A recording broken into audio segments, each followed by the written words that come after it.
I still remember the first time I noticed a breeze on a warm summer afternoon. I was sitting on the porch in my small suburban neighborhood, the kind where kids rode bikes past sprinklers and the smell of barbecue drifted through the air. Suddenly, the leaves rustled gently, brushing together like they were whispering secrets.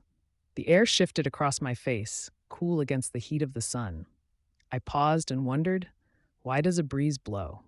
Was the air alive, moving with a mind of its own? That question stayed with me longer than I expected.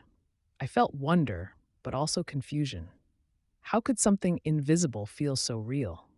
The breeze carried scents of fresh cut grass and sizzling burgers, yet I couldn't see what moved.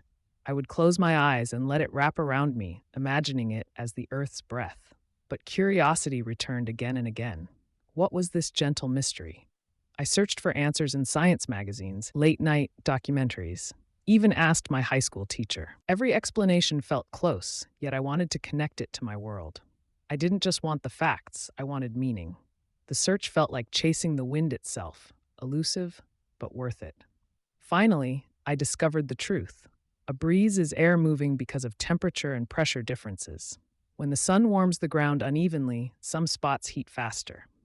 Warm air rises, cooler air slides in to fill the gap, and that flow becomes the breeze brushing my cheek. Imagine a crowded stadium where people rush toward an open gate. That's the air moving. Or a fridge on a hot day, cool air spilling out. Even a pot of boiling soup with steam escaping as bubbles rise mirrors the same dance of energy.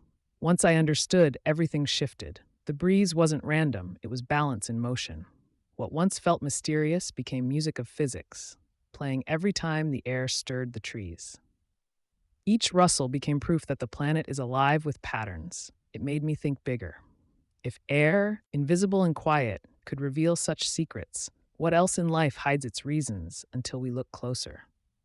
The breeze taught me that movement often begins with imbalance, and balance always creates motion. Now, every time wind brushes across my face, I smile. What once puzzled me now grounds me, and it still feels like magic, even when I know the science. If this discovery surprised you, don't forget to like, subscribe, and share the video. Check the description and pinned comment for links to similar curious science questions.